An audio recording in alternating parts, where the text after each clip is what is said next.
Bismillahirrahmanirrahim. Assalamu alaykum hörmətli televizor görüşlər. İslam və Biz proqramımızın 60-cı sanını görüşünlərinə qızğın qarşılayırıq. Mən Abdullah Yılğun.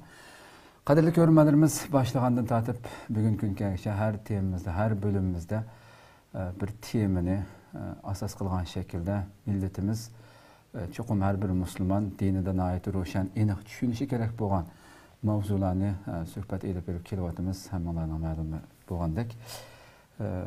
Bugün inşallah şunun cümlesinden huzurunuzda oturupduq. Programımızın daimlik mehmini hamına tanışıq bolğan hörmətli ustaz Şərq Türkistan Ölüm Ala Birligi əzası şunaqla Dünya Müslüman Alına Birligi əzası Abdurrahman Cemal Kaşiğali'ni təklif qıldık. Qımmatli vaxtını çıxırıb ziyaretimizi qəbul qılğanlıq üçün aldından köp rəhmət etimiz. Rəhmət. Allah razı olsun. Qadirli görmələrimiz programımızı Naq Meydandan YouTube və Facebook arqılıq tarqıtılıb atıdı. Ekran aldı çıxıb durarqan numaralar arqılıq proqramımızға alaqadar fikir təkliflər yoki suallar bolsa, yoldaşlar ümid qılırıq. Şundaqla köplügən qayrindaşlarımızdan faydalanış üçün həm bəhərləb qoşuna həm unutmayısınlar.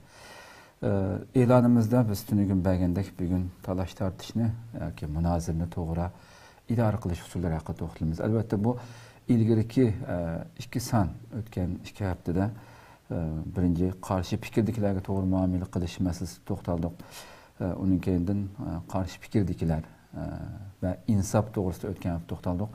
Bugün bu talaş tartışına doğru idarə qilish usulları. Elbette bu 3 bölümge aqıdan parçalab şekilde qıldıq hamda. Normalde arqanaq bir tema bir yoki ötüb ketsə nadir holatda 2 qism qilib meniyotqandıq hamda. Bu məsələnin ki intayin zil bir məsələ olğanlığı üçün milletimiz arasında şundaq bir zulümdə qalğan ayatda turub, bir reallıqda turub, yana özümüzninki düşmənlərə qarıtılğan, oqla düşmənə qarıtılışı kerak bolğan barlıq fikir xiyalımız düşmənlərimizə mərkəzləşişi kerak bolğan bir dəvirdə, bir məzgildə əfsus ki, məyli ictimai fikir vasitələrdə bolsun, söhbətlərdə bolsun, hər qaysı dövlətlərdə öz ara bir-birimizlə ixtilaflaşılan, bir-birimizə soğuq deyilən, hər xil insanı içində durğan məsələlər köpləb davamlıq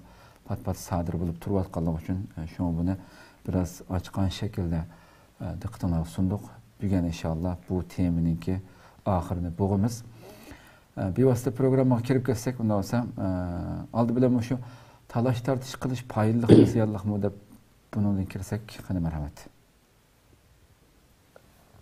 Bismillahirrahmanirrahim. Cenab-ı Allah hamsına Peygamberimizge dua salamlar olsun. Bes münazır kılış, ya ki talaş tartış kılış, ya ki türlük fikirler buluş, bu hayatın kanuniyeti. Hem insanın karakteri bu.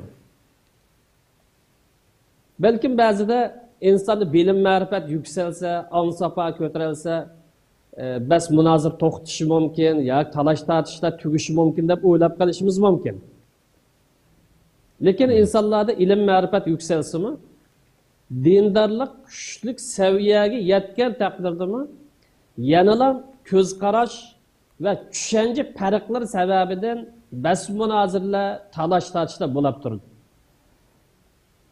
Mesela sahabeler hayata qaraydigan bolsak ve büyük müçtehit alimlerin hayata qaraydigan bolsak, ularning hayatida ilim marifat yüksek, diyanet güçlük buluşu qarmay, fikir farkı, düşünce farkı, tasavvur farkı ve başka illet sebepler tüpeylidən talaş tartışlar yüz berip turgan. Xoş. Ularning davrida bo'lib turgan. Hatta Peygamberimiz ölüp gitipler, bu ümmetki kimni reis kılımız, kimni hakim kılımız diyen meselede siyasi talaş tartış ya ki siyasi bes münazırımız sahabeler artık yüz bergen. Demek bu sahabeler ve katta alimler arasında göz karaş farkı, düşünce farkı sebebinden talaş tartış yüz bergen yerde. Bizga o'xshash har xil ideyalarga bo'linib ketgan. Ansapaz töven, bilim ma'rifat töven, davlat hukumidan, kimlik hukumidan uzun zaman ayrılıp qalgan bir millatning orasida bu bes münazirning bo'lib turishi yoki talash tortishning bo'lib turishi bu tabiiy bir masala. Xo'sh. Albatta bu yerda bu bas munozirning yoki talash tortishningki ijobiy, salbiy taraflari yoki foydali, ziyonli taraflari bor. Buni bir ayirmay bo'lmaydi. Agar talash tortishlarimiz yoki bas munozirlarimiz munozir axloqiga uyg'un elib berilsa, qarindoshligimizni qo'g'dash asosida elib berilsa, shundaqlam prinsipal deb qaragan qizil siziqlarimizga rioya qilinsa, ham har xil izohlash yoki har xil fikrda bo'lishni qabul qiladigan masalalarda boshqalarga yo'l berilsa, ya'ni boshqalarning fikriga e'tibor berilsa, prinsip birligi asosida her xil yo'l tutib yoki her xil metod tutib yoki her xil usul tutib xizmat qilishga fursat berilsa, bu xil turdagi bas munozara yoki talash tortish foydali bo'ladi. Foyda olib keladi. Agar bas munozirlarimiz yoki talash tortishlarimiz yuqorqi qoidalarga rioya qilmasa yoki yuqori qoidalar asosida to'g'ri shaklda elib berilmasa, u vaqtida bu yerdagi bu talash tortish yoki bas munozirlar jidal majroga aylandi. Bo'linishga, parchalanishga sabab bo'ladi. Bir-birini yomon ko'rishga yoki bir-biri bilan kelisholmaslikka sabab bo'ladi. Xo'sh. Agar biz yana mujtahid olimlarimizning hayotiga qaraydigan bo'lsak, ular turli qanchilgan masalalarda talash tortish qilgan turug'liq, turli ko'z qarashlarda bo'lishgan turug'liq. Lekin ular bir-biriga hujum qilishdan haromligini ittifoq qilgan. Bir-biriga hasad qilishdan haromligini ittifoq qilgan. Bir-birining e'tiborini yoki yuzini tushirishning harom ekanligiga ittifoq qilgan. Talash tortish bo'ldi, nurg'un masalada bas munozir bo'ldi. Ammo ular bir-biriga yomonlik qilish harom, bir-biriga ziyon qilish harom, ziyon selish harom, bir-birining e'tiborini tushirish harom, bir-biriga hasadxo'rlik qilish harom degan bu nuqtada hammasi ching turdi. Shuningdek, qarindoshlikni himoya qilish dinimizga farz masalasi. Bundan qat'iy voz kechishga bo'lmaydi degandim ching turdi. Fikrimiz farqli bo'lsin, tushunchamiz farqli bo'lsin, bir masaladagi tasavvurimiz farqli bo'lsin. Ammo qarindoshligimizga ziyon yetkazishga bo'lmaydi, ham uni chak ketkazishga bo'lmaydi degan masalada ching turdi. Xo'sh. Bu sababdan olimlarimiz ko'plagan talash tortishlar, bas munozirlarni olib borgan bo'lsa-mu, do'st bo'lganlar do'stligini buzib etmadi. Do'st emas deb qaralgan bo'lsa-mu, islom qarindoshligi, musulmon qarindoshligini tashlab etmadi yoki buning ta'sir yetkazmadi. Masalan, ular biroz o'rinda uchrashgan vaqtida bir-biriga o'rin berib, bir-birini qadrlashgan, hurmatlashgan, bir-birining izzatini qilishgan. Yo'q o'rinlarda bir-biriniga yaxshi gaplarni qilib madilashgan. Garchi talash tortish bo'lgan bo'lsa-mu, orasida munozir bo'lgan bo'lsa-mu, turli ko'z qarash bo'lgan bo'lsa, bir-birini madilashgan. Hattoki qarshi fikrdagi olimlarning kitoblarini o'zlari izohlagan, o'zlari sharhlagan va o'zining maktablarida o'qituvchilariga dars moddasini o'tgan. Xo'sh. Bu bas munozirning axloq. Bu insofning o'rniki. Demak, gapimiz yig'sak, ixtilof qilish deb atayli yoki turli ko'z qarashli bo'lish deb atayli yoki bas munozir qilish deb atayli. Buning sababi ko'z qarashning turli bo'lishi, tushunchaning farqli bo'lishi yoki xizmat qilish usulining har xil bo'lishidan kelib chiqadi. Xo'sh. Shunga prinsipdan voz kechmagan asosda yoki kimlikdan voz kechmagan asosda o'ttirg'i har xil fikrlar tashlansa, bundan perişan bo'lib ketmaydi. Kimlikka zid kelmaydigan, prinsipal siziqdan halqib ketmagan masalalarning o'ttirg'i ko'plab chiqishini, har xil aqldan, har xil shaxsiylardan maydonga chiqishini buni fikr boyligi deb bilaydi. Lekin bu yerda bir masala borki, bas munozirlarimiz bo'lgan vaqtida yoki talash tashlarimiz yuzma-yuz bo'lsin, yoki ekran, yoki top, yoki telefon orqali bo'lsin, bas munozirninki qoidasiga rioya qilaylik. Bas munozirda musulmonligimiz va axloqimizga bir loyiq shaklda muomala qilaylik. İnsof bilan muomala qilaylik bir-birimizga, iymonning jumlasidan. İlmi sohbet elib boraylik. Talash tortish yoki ilmiy bas munozara qilish orqali oraliqda hal bo'lmayotgan chigik masalalar bo'lgan bo'lsa, ochiq yo'riqlar o'tirib qo'yib, bir-biriga qaydamagan, bir-biriga hujum qilmagan, bir-biriga ta'tu qaramagan asosda masalalarni yesh orqali hamkorlikning yo'lini kengaytiradi. To'g'ri. Bu yaxshi bir fursat. Tanqid qiladigan bir xato bo'lgan bo'lsa, endi xato fikr yoki xato ish yo'qmiz tanqid qilaylik. Ammo ilmiy tanqid qilaylik. Fikrni tanqid qilaylik yoki shu xato ishni tanqid qilaylik. Lekin shu ishni sodir qilgan shaxs yoki shu fikrni o'tirib qo'ygan odamga hujum qilmaydi. Xo'sh. Uning izzatini qo'g'daydi. Chunki u bizningki qarindishimiz, sabdishimiz, iymoniy jihatdan musulmon bo'lsa qarindishimiz, millat nuqtasidan qarindishimiz. Yani özümüzden bir parçası. Hoş. Şuna bu tarmak meselelerdeki göz kara sebebinden ya ki tarmak meselelerdeki göz karışının okşaşması sebebinden qarindoshlarimiz bir mesele tanışıp kalsak ya bir mesele bir nokta kilenmeye kapıp kalsak kalbimizni o'zgartmaydi. Burun do'sti bo'lgan bo'lsak, do'stligimizni buzib etmaydi. Ama qarindoshimiz degan bu tuyg'uda bir yaxshi o'yda bo'laylik, yaxshi muomala qilaylik.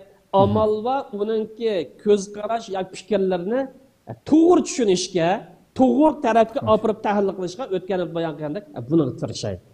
Bu bo'yicha bo'lib aytgan vaqtida prinsipdan chetlanmagan, prinsipal qizilsiq ta'sir yetkazmagan, kimligimizni zidlamagan masalalar ya ko'z qarashlar yoki yangi vositalarning o'tirib chiqishi bu fikr boylik bo'lib hisoblanadi. To'g'ri. Ko'pdan ko'p rahmat, haqiqatan nihoyatda muhim bir nuqta bilan kirish qildi bu nimaga.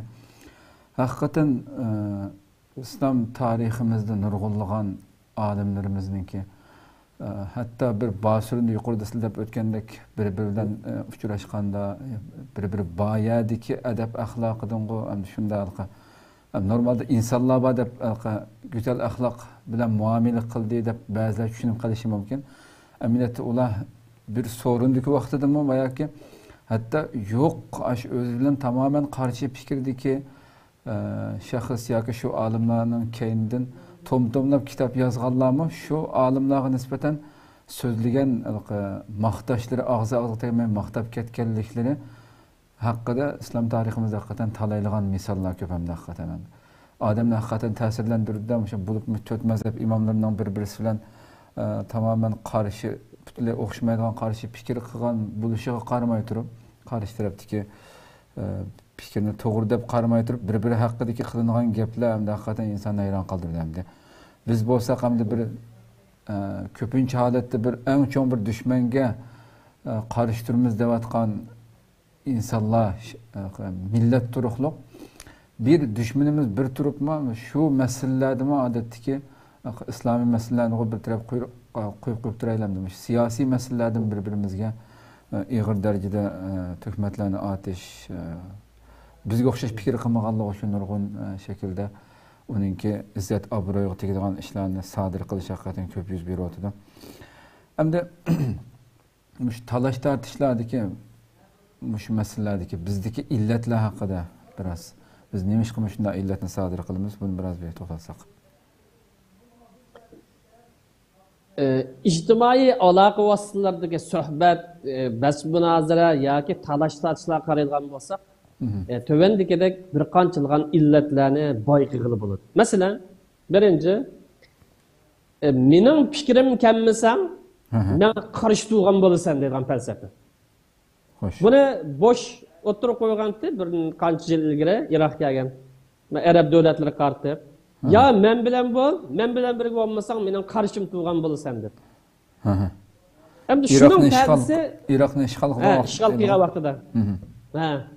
Endi shuning paytisi ba'zi birodarlar mening fikrim kelmasang, men qarshi turgan bo'lsa degan bu falsafa bo'yicha boshqa qarindoshlarga ashunday muomala qiladigan bir holat shakllanib qolgan suhbatlar.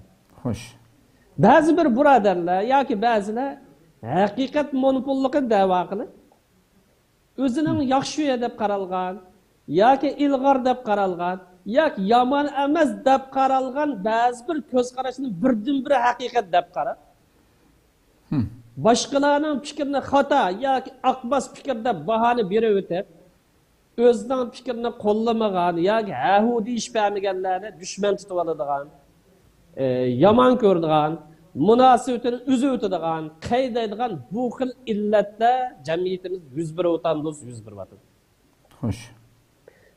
Bularning tilidan chiqmagan bilan, lekin tilning tekbasi qarsak nima degan gap chiqadi desa, sen men bilan bir fikrda bo'lmagan ekan, men yaxshi bir fikrni o'ttirib taysam, kelmagan ekan, undaqda sen meniki dushmanim deydigan bu xil tuyg'uni his qilib, his qilmay uni ta'sir ko'rsatadi yoki ayda bir tuyg'uni berib qo'yadi. Xo'sh. Biroq bu kishiningki haqiqat deb da'vo qilgan bu ko'z qarashiga lo'paynak bilan yo'g'on qaraydigan bo'lsa, u fikrning ya to'g'ri bir fikr yoki bir xato fikr ekanligi, ya'ni to'g'ri bo'lish yoki xato bo'lish ehtimoli bo'lgan fikr. Yoki bo'lmagan bo'lsa to'g'ri yoki bek to'g'ri. Lekin birdan bir fikr emas, uningdan boshqa milliyatchilik fikrlar chiqishi mumkin bo'lsa. Xo'sh. Yoki bo'lmagan bo'lsa o'tirib qo'ygan bilasizlar bir prinsipal xarakterli qizilsiq masalasi emas, bir vosita masalasidan iborat. Ya'ni vosita degan vaqtimizda bir tarmoq masaladan iborat ekanligi bu namoyon bo'ldi. Afsuski haqiqat monopolchilik da'vo qilingan vaqtida o'zidan kallasi kelgan bir fikr yoki bir vosita birdan bir haqiqat deyish, uningdan boshqa shaharlarni e'tirof qilmaslik bu talash tortishlarimizda, bas munozirlarimiz yuz berayotgan bir illat hisoblanadi. Ikkinchi illat tema bilan shaxsni aralashtirib olish yoki fikri bilan shaxsni bir-biriga chetib olish masalasi. Ba'zilar bir fikr haqida to'xtalib o'tib yoki bir masala haqida bas munozara yoki talash tortish qilib o'tib yoki fikr yurgizib o'tib, bu fikrni tashlab qo'yiblar, bu fikrni o'tirib qo'ygan odamning shaxsiyati haqida to'xtalib ketadigan, uni hujum qiladigan, uni ayblari bo'lgan bo'lsa jakalab bazaq soladigan bu xil bir nachar illatlar yo'q emas, mavjud. Yuz beryapti. Ham shuni hammamiz esimiz tutishimiz kerakki, talash tortish bo'layotgan masala haqida fikr qilmay, fikrni shuning markazlashtirmay, biz talash tortishni odamning shaxsiyatiga ko'tarib ketsak, egizti, pakati, undaqti, bundaqti deganga o'xshash. Ya'ni shaxsiyatiga chaqilsa, ya'ni e'tibori haqida gap qilsak, nima yuz bersa, ko'ngil og'riq chiqadi. Munosabat yaxshi bo'lgan bo'lsa, munosabat uzilishga boshlaydi. Hamkorlashish imkoniyati bo'lgan bo'lsa, yoki hamkorlash yo'li bo'lgan bo'lsa, hamkorlash yo'li bo'lgancha tugaydi. Shunga bu yerda aniq bir xatolik bo'lgan bo'lsa, xato ish, xato fikr shu vaqt to'xtalaydi. Shuning dalili bilan to'xtalaydi. Insof bilan bas munozara qilaydi. Chiroyli yuzma-yuz o'tirib qo'yadi. Ammo inson xatolashadi. Payg'ambardan boshqa kim bo'lsa, siyosiy bo'lsin, olim bo'lsin, tijoratchi bo'lsin, xatolashadi. Insonning xarakteri bu.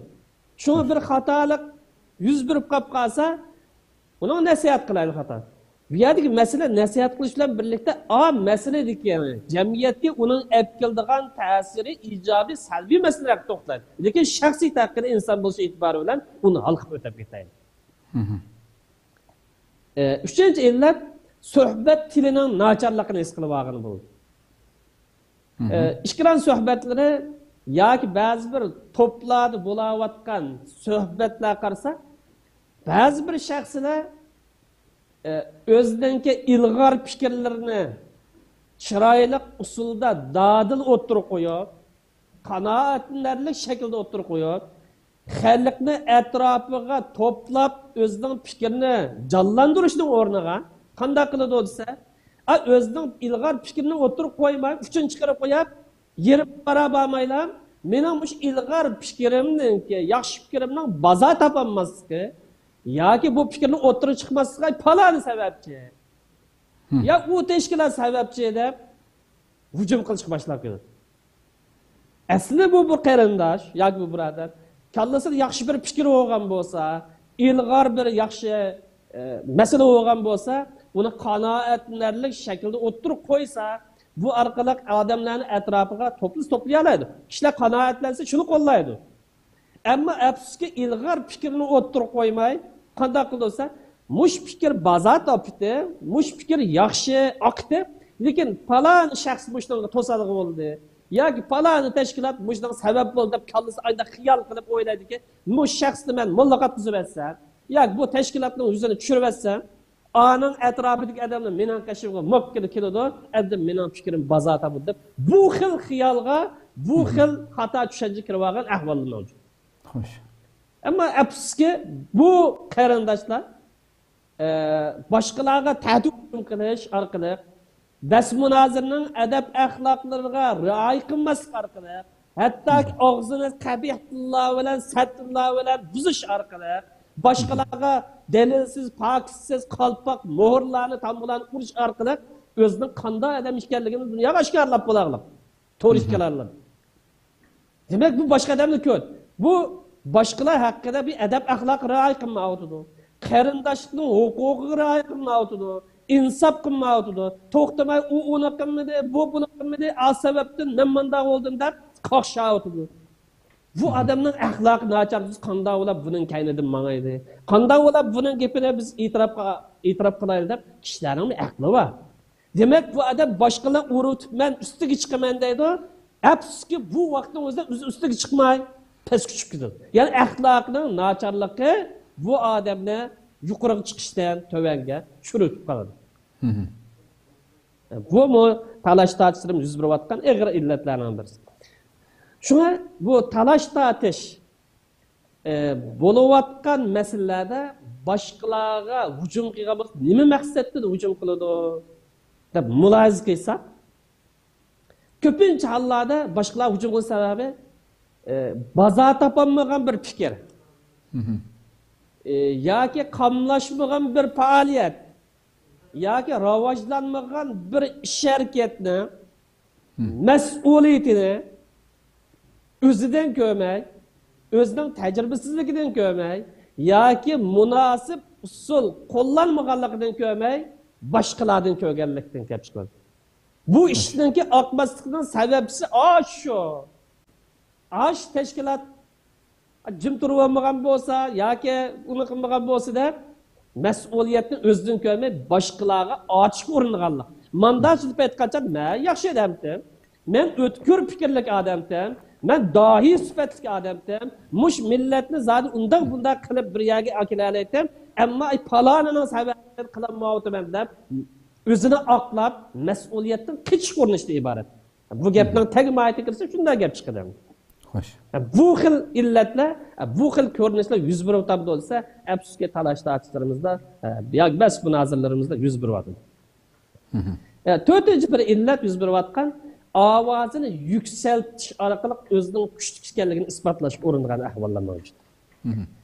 Ba'zi bir birodarlar yoki ba'zi bir qarindoshlar ishkiron yoki so'rinlardagi hissiyotchan xitoblari orqali yoki yuksak gap qilish usuli orqali, yoki yuksak ovoz bilan gap qilish usuli orqali o'zlarini qaltis ko'rsatishga yoki o'zining dohi sifat odam ekanligini isbotlashga urindi. Shuna bu sifatdagi yoki bu turdagi qarindoshlarimiz gap so'z qilgan chaqda hissiyot bilan yoki kuchli jarangliq ovoz bilan gap qilish omroq keldi. Ammo amaliyotda ko'chilsa masalani buni bir tas qilsa, ilg'or fikr qaysi, jonliq fikr qaysi, ijobiy fikr qaysi, ilgari boshqa deb boqmagan bir ilg'or fikrdan biz chiqdi bo'lsa, ya aglak chiqdi yoki chiqmaydi. Ko'pincha hissiyot xarakterlik, dabdabilik gaplar. Yani shunisi aniqki, amma qarindoshlarimizga bu ovozning yuksak jarangliq chiqqanligi hargizmi dalil paketning kuchli ekanligini isbotlamaydi. Dalil paket ayrim gap, bu ovozning kuchli chiqishi u ayrim bir gap. Bu şu 4 meseleni oturup qo'yilgan. Xo'sh, eng asosli masala haqiqatan zikr qilindi. Endi unda olsam shuna bas munozara talash tortish masalalarni to'g'ri bir shaklda idora qilishning usullari haqida to'xtalib programmamizni oxirlashtirsak, rahmat. Endi o'tgan qitimlarda talash tortish yoki munobas munozara qilishningki adab axloqlari, uning ilmiy qoidalari, insofli bo'lish burmush doiralar haqida to'xtalgan. Shunga u doira kirmay boshqa qoidalar haqida to'xtalamiz. Talash tortishni to'g'ri idora qilishning birinchi usuli birinchi bo'lib talash tortish yuz bergan vaqtda Qur'on sunnatning ko'rsatmasini tutib menish. Hepsi bu ish bizda bo'lmaydi. Chunki Qur'oni Karim bizga xitob qilib, "In tanaza'tum fi shay'in farudduhu ila Allohi va rasul in kuntum tu'minuna billahi wal yawmil akhir." Agar sizlar iymon da'vosini qilgan bo'lsanglar, islom da'vosini qilgan bo'lsanglar, aranglarda bir talash tortish yuz bergan bo'lsa, bir masalada bas munozara yuz bergan bo'lsa, fikr ixtilof yuz bergan bo'lsa, ko'z qarash talash tortish yuz bergan bo'lsa, bu masalaning hal qilish chorasini birinchi bo'lib Qur'ondan izdanglar, sunnatdan izdanglar. Agar Qur'on sunnatda bu to'g'rida bir bayon kelmagan, hujjat kelmagan bo'lsa, u vaqt aqlinglarni ishlatinglar, tafakkur qilinglar, izlaninglar, boshqa millatlarning, boshqa xalqlarning tajribasidan olinglar. Lekin ishning besh qanday qilinglarsa, talash tortish yuz bersa, birinchi qilib qilgan ish dinimiz nima deydi bunga deb. Qur'on sunnat bo'libmi? Bizga hujjat bo'lgan, asosi qonun bo'lgan Qur'on sunnat hujjat bormi, bu to'g'risi yo'qmi?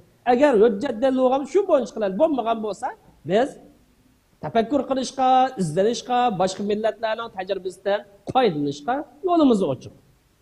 Bu birinchi qoida. Chunki oyatmi talash tortish yuz bersa dedi. Demak, bu yer talash tortish yuz bersa eng to'g'ri yo'lni ko'rsatkichi Alloh va payg'ambar buni rioya qilinglar dedi. Ammo biz bunga rioya qilmayapmiz. Ikkinchi qoida chiroyli suhbat ilib berish. Talash tortish yuz bergan vaqtida yoki bas munozara yuz bergan vaqtida yüzmü-yüz chiroyli, yüzmü-yüz qarab o'tirib, chiroyli suhbat ilib berish bu dinimizning ko'rsatmasi. Nima uchun bu yerda yüzmü-yüz dediksa, agar yüzmü-yüz deyilmagan vaqtida boshqalar put qo'shib, barmoq qo'shib, yo gap so'z oldi kelmayman, bu yerda ish ta'tirishman. Agar yüzmü-yüz yuz turani mesela münasibetli odamlardan o'tirib tashlansa, bunga gapni qo'sha olmaydi, so'zni qo'sha olmaydi, oshmaydi, kelmaydi, masalani asan hal qilgan bo'ladi. Chunki mesela shaxs bilan shaxsning orasida bo'lsin, yoki tashkilot bilan tashkilotning orasida bo'lsin, yoki iqlim bilan iqlim orasida bo'lsin, suhbat ilib borgan vaqtida, yuzturani ilmiy suhbat ilib borgan vaqtida uqishmasliklar bir-birlab tugashga boshlaydi. Agar cho'ng bo'lgan bo'lsa, kichiklashga boshlaydi, uqishmasliklar kichik bo'lgan bo'lsa, yo'qolishga boshlaydi. Bir-biriga ketib ketgan, bir-biri bilan zad bir so'rinda o'tolmayman, uning bilan bir ish qilmayman deydigan bu qalblar bir oz yumshashga boshlaydi. Bir oz insof qilishga boshlaydi. O'chmanlik bo'lgan bo'lsa, o'zaro choy ichish bilan olib borgan suhbat bilan bu ish yo'qoladi. Shu yuz turanini bu yerda Alloh ta'kidladi. Bu sababdan dinimiz suhbat ilib borsanlar, talash tortish qilsanglar, munozara qilsanglar, fikr almashtirgan bo'lsanglar, buni eng go'zal shaklda qilinglar. Eng chiroyli shaklda qilinglar. O'zingizlarga yarasha shaklda qilinglar buni dedi. Masalan, bu yer dalil baz Qur'oni Karimda bor. "Va la tujadilu ahlal kitob illa billati ahsan." Ya'ni kofirlar bilan illallaz zalam oyatni oxir. Zalimlardan başqa, mustabidlardan başqa, tajovuzchilardan başqa, düşmanlardan başqa kafirlar bilan munozara qilsanglar, suhbat ilib borsanglar, fikr almashtirsanglar, yoki talash tortish qilsanglar, ahsan eng go'zal shaklda qilinglar. Boshqalar ishlatgan til sizlarga yarashmaydi dedi. Boshqalarning qo'polligi sizlarga mos kelmaydi dedi. Boshqalarning nachar axloqi sizlarga yarashmaydi, sizlar u emas dedi. Bu eskilik qildi deb bu eskilikni sizlar qilmanglar. O'zingizlarga yarasha shaklda talash tortish qilinglar. Bu oyat kofirlar bilan bo'lgan talash tortishni ahsan deb. en güzel şekilde, ko'ngilga yoqadigan şekilde, odamni xush qiladigan şekilde, ko'ngil rahat qiladigan şekilde qilinglar davası. Afsus, endi bu kafir bunda kitap qilgan albatta musulmon qarta, o'zining qernishi qarta, taximmi güzel şekilde, taximmi chiroyli so'z bilan, taximmi yorqinlik bilan, taximmi qalbini elish bilan suhbat qilish buyurmay qalam. Shuna talash tortish yoki bas munozara bo'lgan vaqtda bir-biri tilni uzitishmay, eg'ir basiqlik bilan chiroyli suhbat o'tkazish to'g'rini tap chiqishdanki eng yaxshi vositasi. Shundaqla bir so'rovga kelanmayotgan yoki o'rtaq bir nuqtaga kelanmay talash tortish qilayotgan qarindoshlarni bir yerga kelishninki eng yaxshi yo'lidan iborat. Xo'sh. Bu birinchi qoida.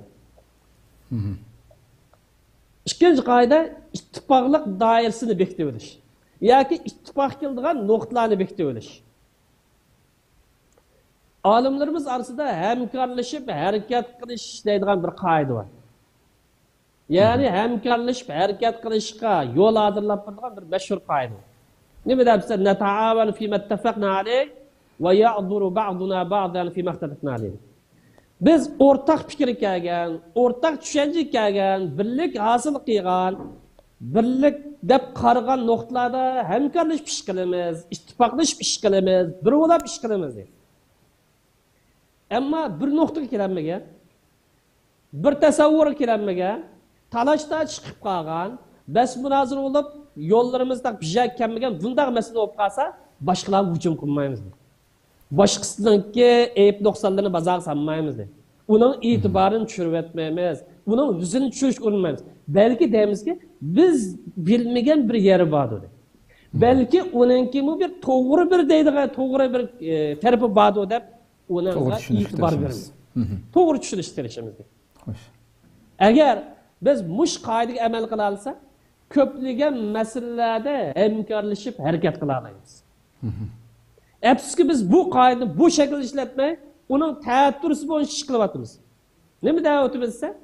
İttifaqlashgan nuqtalarni o'ttirga chiqishmay bosirib qo'yaylik. Nada ixtilof bo'lsa, tarimiz olmasın, tashlab qo'yaylik. Ammo nada ixtilof bo'lsa, nada fikr har xil chiqqan bo'lsa, ko'z qarashimiz bir xil kelmagan, shuni avutib, shuni o't qo'yib, o't qo'yroqchilik qilib, bir-biriga hujum qilib, bir-birini talash tortishsalar, bir ish qilaylik deydigan ma ta'tir falsafaga, ya ta'tir yo'lga kirib oldik biz. Xo'sh. Shunga biz bu qoidaga ahamiyat berib, ittifoq kelgan doiraning ko'pligini bir his qilib, agar ittifoq kelgan doiraga nurg'un chiqamiz. Xo'sh. Bular bu yerda hozir yuz berayotgan masala siyosiy masala talashlar ko'p. Ya'ni vosita xarakterlik masala. Bu aqida talashlar xudoga shukr yo'q. Axloq masalasi yuzlagimiz bu xato, ma to'g'ri jim turadi qarindoshlar. Ay eski olsimiz zat o'g'irlikni hammadan yaxshi demaydi. Demak, ittifoq kelgan doiraning ko'pligini his qilib, kimligimiz, prinsipimiz va siyosiy prinsipimiz yoki siyosiy ko'rishimiz uchun foydali deb qaralgan ishlarda yaxshilan bo'lsa, bunda hamkorlashsak, ammo gunoh bo'ladigan, bir-birimizga ziyon olib keladigan, bir-birimizga dushmanlik qiladigan bunday ishlarda hamkorlashmasak, bir-birimiz yon bosmasak ham bu ishlar o'zininki retiga kirgan, to'g'ri joyiga kirgan bo'ladi. To'g'ri.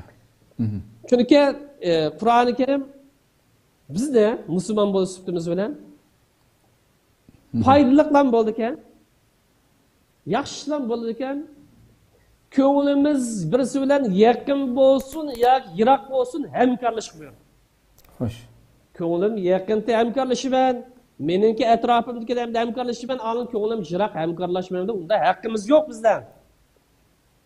Chunki dinimizda ko'nglingiz yaqin bo'lsin yoki yiroq bo'lsin, bu yerda o'ttirib tashlanayotgan masala yaxshi masala bo'lsa, foydali masala bo'lsa, iymoningizda oshirish foydasi bo'lsa, musulmonning izzatini tiklashga, erkinlikka, adolatga, vatanni mustaqil qilishga, qiyinchilikni ko'tarishga degan qo'shish qaysi bir foydali ish bo'lsa, hamkorlashish sizning iymoniy majburiyatingiz deydi.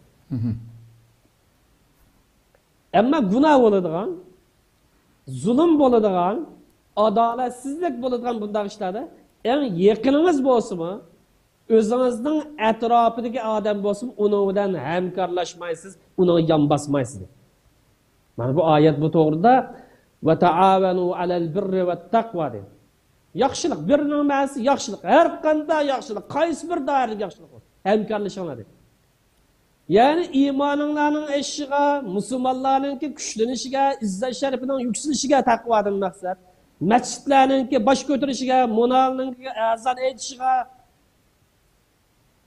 Allah'dan qo'rqish, ibodat qilish, erkinlik qilish qanday bir ish bo'lib qolsa, buni hamkorlashinglar dedi. Buyruq. Xo'sh. Bu ixtiyorligimiz yo'q.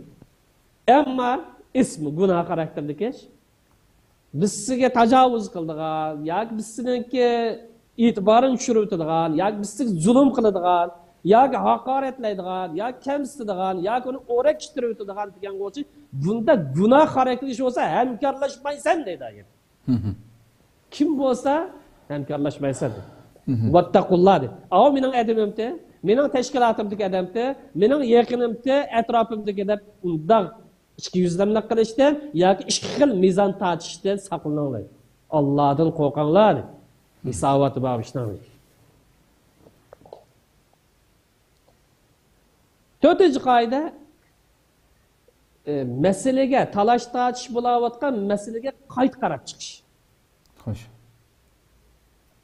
Mayli bir talash tortish bo'layotgan masala shaxsiga aloqador bo'lsin, yo tashkilotga aloqador bo'lsin, ya ilmiy masala bo'lsin, yoki ijtimoiy masala bo'lsin, yoki siyosiy masala bo'lsin, talash tortish xarakterdagi masalani kisplamal qilib o'tmay, yoki oldiroq sonliq bilan bunga hukm chiqarib o'tmay, her tarafni ig'ir bes qo'yish tashabbus qilish, samimiy bo'lish tashabbus qilish, hem shundoqla bu masalada qayta bir qarab baqish.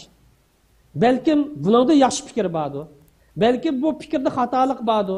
Yoki sizlar o'tirib qo'ygan usulda xatolikqa qayta bir qarab chiqinglar, qayta bir tekshirib chiqinglar deb har ikkala tarafni bu yo'lga yuzlantirish lozim. Her ikkala tarafni qaytadan o'ylanishga, qaytadan izlab bakishga yuzlantirish lozim. Chunki ba'zida bir fikr nazariya jihatdan to'g'ri bo'lsa-mu, ilmiy jihatdan to'g'ri bo'lsa-mu, lekin usul jihatdan to'g'ri bo'lmasligi mumkin. Ya'ni o'ttirib qo'yilish usul jihat to'g'ri bo'lmasligi mumkin. Yoki zaman munosib kelmasligi mumkin. Yoki o'ttirib qo'yish usuli munosib kelmasligi mumkin. Yoki o'ttirib tashlangan shu so'rin munosib emas bo'lishi mumkin. Nazariya to'g'ri, fikr yaxshi, fikr ilg'or, ammo usul xatoligi, yoki o'rin xatoligi, zaman xatoligi bilan bu fikr baza topolmasligi yoki to'xtab qolishi mumkin. Shunga har birimiz ko'z qarashimizga qaytadan bir qarab chiqishga. Xato nuqsonlar bo'lsa, tuzatilish muhtojmas, muhtoj. Xo'sh. Chunki buning aniq hujjat bo'lmagan ekan. Dinimizning keskin hujjat bo'lmagan ekan, bu masalaga qayta qarab chiqish, qayta nazar yurgizish, qayta buni pishqilib chiqish muhtoj. Agar har birimiz mush bo'yicha ish qilsak, oldiroq sonliq qilmasak, jiq masalalarda xato tushuncha yoki bir xato qarab qilish ahvoli yuz bermaydi.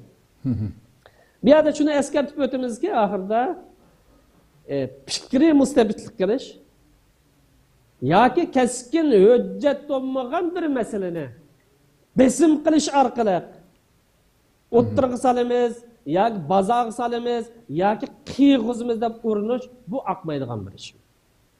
Chunki xato bir fikrni besim orqali tuzatgan bo'lmaydi yoki fikriy mustabidlik bilan yoki besim qilish bilan hamkorlashish yo'lini shakllantirgan bo'lmaydi.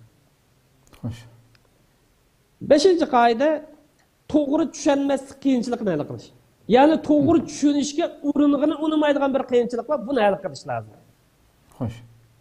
Chunki talash tortishlarning ko'pinchisi nereden yuz berdi bo'lsa, ko'ngilni yoriqildigan tayini yo'q so'z cho'chaklarning yetib kelganligidan yoki dalilsiz yoki paksiz gap so'zlarning maydonga chiqqanligidan yuz berdi. Ya'ni normalsiz talash tortish yoki birga kelgani qo'ymaydigan talash tortishning asosiy sababi shu. Shunga har bir qarindishimiz, yana bir qarindishimizga yomon gumon qilmasa, dalil pak bo'lmasa, o yaxshi bir o'y bo'lsa, uning musulmonlik bir huquqini ado qilishga tirishsa,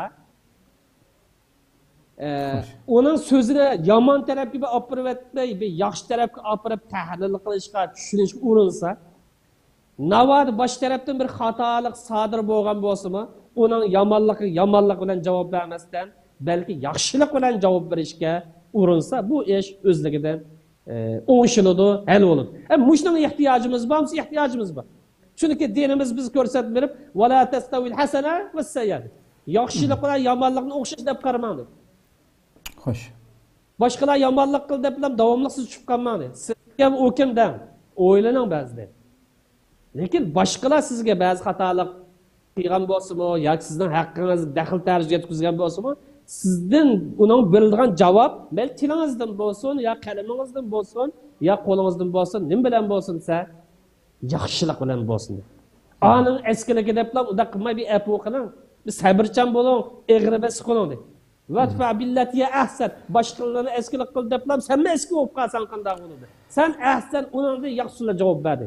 Agar biz bu 5 qoidaga rioya qila olsak, talash tortishlarimiz, bas munozirlarimiz, fikrlarimiz ya ko'z qarashlarimizdan har xil bo'lishi bu o'zining ratiman kelib, ishlarimiz taqim olg'a mang'ad deb qarayman.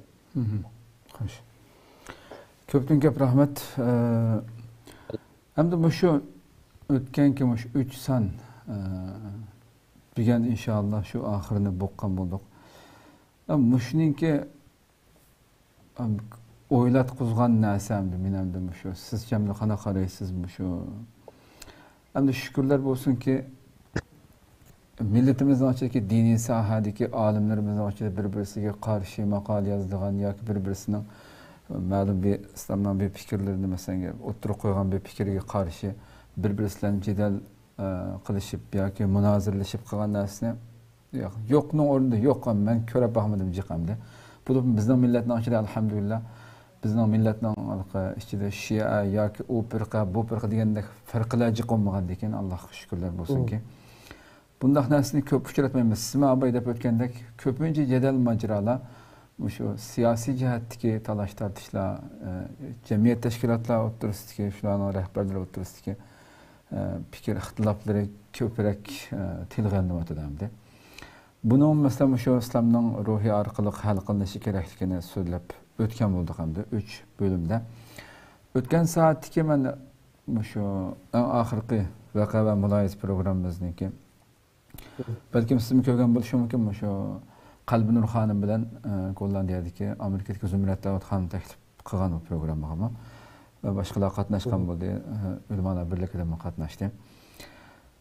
Mushuningda shu ikki xonimningki gapini aytdi, jiddiy ham o'ylantirdi inson. Vatandagilarningki qanchalik cho'ng umid kutganligi chetaldiki, shu da'vo ustidagi kishilardan naqadar cho'ng arzu umidlarda ekanligini so'zlab o'taman.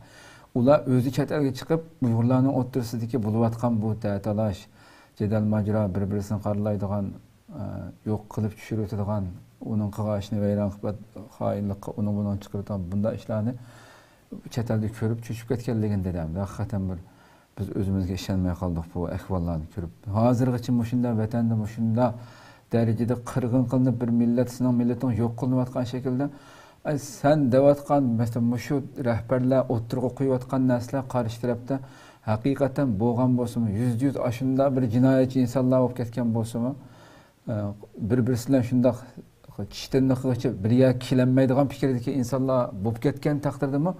Bugün aslında ma millet yok olup ketayotgan vaqtida hammani qo'yib vatanni elib olgandan keyin andin bu o'zimizning jadal majralarni ichki masalalarimizni shu vaqtida talash tortish qilaylik.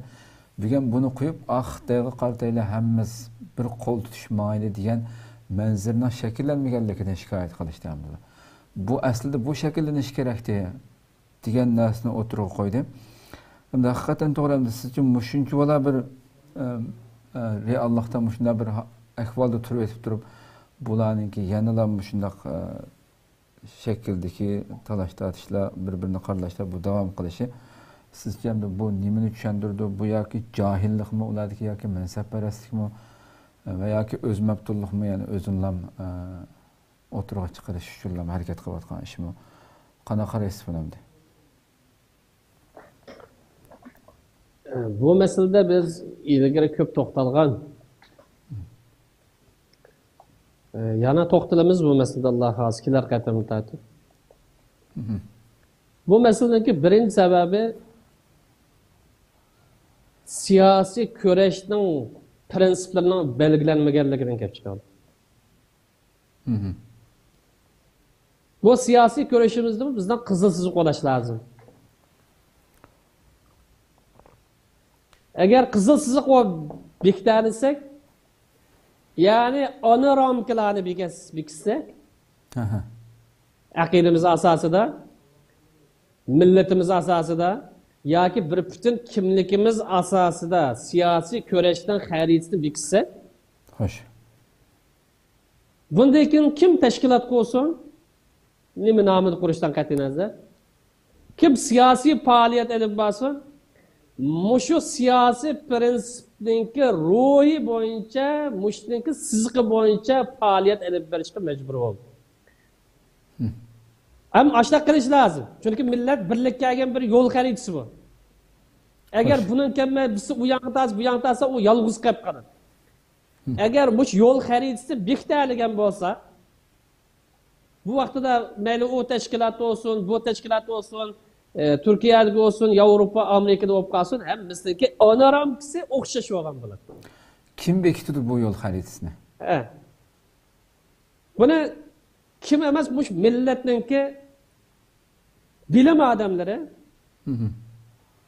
siyasi erbabları ve tecrübelik adamları bekitadi bunu. Bunu qilish lazım. Belki ba'zanlar qilganda o'tirib chiqmagan bilan, ama chiqarish lazım.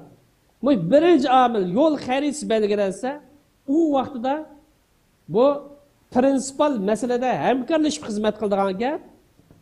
Prinsipalga taqashmaydigan tarmoq masalalar bir taraf o'zininki tutgan metodi, o'zining usuli bo'yicha kuchini yetishi xizmat qiladigan. Bu vaqtida talash tortish, jidal majra chiqmaydi. Balkim ba'zilar palonining o'rniga uni buni deyish mumkin. Onun qandaq bir nima bo'lishi qat'iy nazar, to'g'ri olsun, xato olsun, lider birligi asosida bir yo'l xaritasi bekitilgan bo'lishi mumkin. To'g'ri xato olishdan qat'iy nazar. Ammo bizda lider birligi yo'q. Bu lider birligini shakllantiruvchi shaxsiy bo'lish shart emas, lider olsun. Bir adam bo'lish shart emas. Balki ijtihod burun bir odam bilan qilinadigan bo'lsa, bugun bir bo'lik, bir top olimlarla qilinayotganda, bu liderlikmi bir top odam bilan kollektiv shaklda elib borilsa, taqa yaxshi. Bir davlat qurilg'icha. Mustabidlikdan qutulish yoki bir-birisini muloqot qilsin qutulish uchun. To'g'ri. Shunga birinchi qilib yo'l xaritasini bekitilsa, prinsipal masalada hamkorlashib yo'l ma'nosa, tarmoq xarakterdagi masalalarda yoki vosita xarakterdagi kishilar qimmat qarshimizga taqashmasalar, shariatimizdan maqsad taqashmasalar, buning yo'l kengra qo'yilsa, bu masalada chatoq chiqmaydi. Ilgari deganimizdek yana dinimiz bu siyasi meseledenki ana ramkasini o'ttirib qo'ydi. Buningki siyasi xaritasininkki turuklarni o'ttirib qo'ydi. Masalan, misolga olsak, kengash qilishingni farzdir. Kengash bilan ish qilishinglar lozimdir. Ammo kengashni qanday shakllantiramiz? Turkiya bo'yichami, Angliya bo'yichami, Germaniya bo'yichami yoki Amerikaninki parlamenti bo'yicha bu to'g'risida dinimiz shaklni bermadi. Biz ham bugungi zamonimizda kengash qilishimiz lazım, ishni kengash bilan olib berishimiz lazım deb qaysi ilg'or bo'lgan bo'lsa, bu o'rnaklarning ichida buni bizdan tutib maqsad bo'laveradi. Dinimiz adil ish qilinglar. Çoğu olsun, küçük olsun, yakın olsun, jirak olsun, dost olsun, düşman, Müslüman, kafir olsun, hepimiz adil iş kılışını farz. Bunun örnek ne tatbiqlanayotgan bo'lsa, nerede canlanayotgan bo'lsa, bunu yapmasak bu. Demek biz asaslık prinsipal meselede bir yer kelsak, bu tarmoq mesele özlüğüde şu prinsipal meseleninki ro'yi asasida bir az talash tortish pasaydi. Ama şunu bilish kerak, talash tortish, siyosiy mesele talash tortish tugamaydi. Çünkü cık meselelerde hüccet yok. Bu siyasetten meseleler tarmaklanıp, yeni meseleler takımı avup, bu kesbi ayrı bir pelleğe güvenilip gitti. Burunki alimler toxtalmagan, yazmagan cık nesli oturup geldi. Şunu biz bu devlet kuruş meselesiga münasebetli olgan ki siyasi mesele. Bunun da ön sapayımızda ösürüşümüz lazım. Devletni qanday quramiz? Bunun asoslari nima? Hadismi ma haqda bu har bireylar bu aloqa siyosiy ko'rishga qadam qo'yayotgan har bireylar bu vaqt izlanish lozim. Yo'lning xaritalari haqida bu o'ylanish lozim. Sapayimizni oshirish lozim. Agar sapayimiz asqancha ma bu prinsipal masalaga buningga taqashmayli, buningga zid chiqmayli deb shu bo'yicha mengiversak bu ishlarimiz yo'l turlik bo'ladi, metod turlik bo'ladi, ammo qalb bir-biriga so'qashmaydi, qalb bir-biriga yomonlik qilmaydi, qalb bir-biriga ziyon solmaydi, hech bir yo'nalishga qarab mangadi. Alloh hozir bu vaqtda kelarki sohalarda to'xtalib o'tamiz. Bo'ldi. Men oxirgi gapingizdan biroz yana boshqalar xato tushunib qolmasin deb qoldim-da, masalan. Keyin dinimiz kengash qilinglar dedi, ammo mesela Amerika bo'yicha yoki boshqa yanada bir misol keltirdingiz, bu hamda normalde bu kengash shura masalalarida mesela yuqorida so'zlab o'tgan buning shaklini fi shay'in farudduhu ilallohi va rasul. Yani dinimizde kengashning usullarini bizning dinimizdan topib qo'yilmamdi ekan deb xato tushunib qolmasin demoqchi. Biroz aytib o'tamsiz buni? Bu yer demoqchi bo'lgan gap. Kengash qilishimiz dinimiz farz. Ammo kengash qildigan bir apparat bir organ, parlamentni misalga alsa, buni nening o'rnigini olamiz degan buning ruxsat var demoqchi. Ammo talashlash o'pqaz birinchi qilib biz ideya manbasi yo fikr manbasi ustida Qur'on sunnatga qaytamiz. Enin keyin topolmasak aql qaraymiz. Aqlimiz yetmasa, u vaqtda boshqa millatlarningki ijobiy taraflardan, yaxshi taraflardan ondan foydalanamiz. Xo'sh. Ko'p rahmat inshaalloh. Rabbim bu nimadan chiqib haqiqiy birlashgan holatda bir-birimiz bilan qo'l tutishgan holatda haqiqiy ism jismga loyiq so'zda emas, og'zimizda axborotda emas u birlashish. Voy bizning dushmanimiz shu Xitoy bo'lgandan keyin zodi shuning qarshi ish qilishimiz kerak. Amaliyotda hammasining og'zi qarasangiz shunday hayvatlik cho'ng gaplar bor. Ama bir yer kelib birlikte bir yandan qo'l tutishib nimamiz yo'rtildi bir gap bor, to'g'ri qoltamsan. Bir yandan qo'l tutishib yo'q. Isim sedan bir isim kim? Bir yandan kuch chiqarib birlikda ish qilish deydi. Shunda bir gap bor, shunda bir qamashgan bir gap bor, esimga darhol kelmadi. Ana shunday shaklda haqiqiy ravishda ismi jismiga loyiq birlashgan shaklda dushmanimizga qarshi harakat qilishga Rabbim nasib qilsin inshaalloh. Ko'pdan ko'p rahmat, Alloh razı olsun. Programımız vaqt shu qoldi. Yana bir qatim oldimizga hafta inshaalloh Alloh umr bas ko'rishamiz, rahmat sizga. Qadrli ko'ruvchilarimiz, shunday qilib bugungi sonimizmi Rabbimning iltifoti bilan 60 sonda 60-son kelib to'xtabdik. Yana qancha davom qildi Alloh biladi. Ko'pdan ko'p rahmat. Alloh xolisa oldimizga hafta yana boshqa bir tema bilan ko'rishguncha omon bo'linglar.